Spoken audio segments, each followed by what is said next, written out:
A pair of approved vaccines is generating hope, but also a lot more questions. What's in them? When and where can you get them? Well, these are things we turn to our healthcare experts for answers on, but tonight we're letting you ask him yourself. Jamie Perez has part 3 of our State Street Doctor series.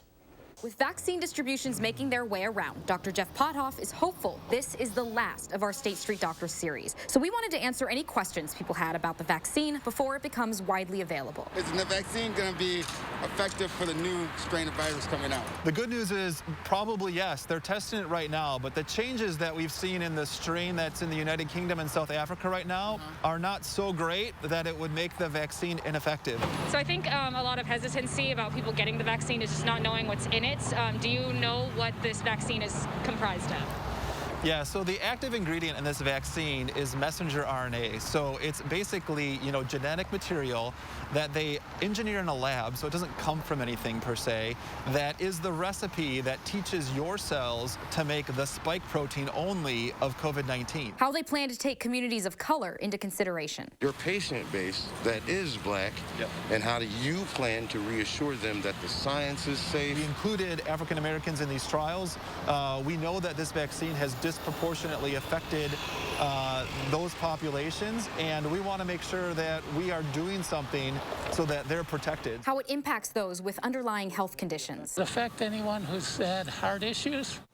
As far as we know, no. The trials that we've seen so far, we're not seeing adverse effects in people with underlying heart disease. And is it safe to take? It's beat all of our expectations on effectiveness. It's really effective. One of the most effective vaccines that's been created. Ever? Ever.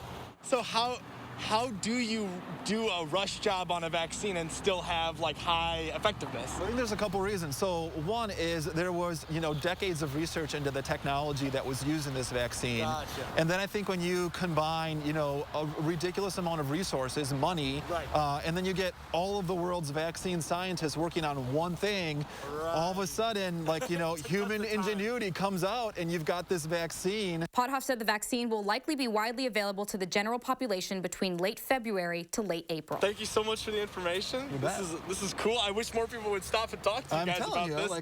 I think there's a lot of doubt too. So I feel like this is a good thing to be doing, especially directly in your community. For News 3 Now, I'm Jamie Perez. And there are more questions and answers from today's State Street Doctor series. You can find that at channel3000.com.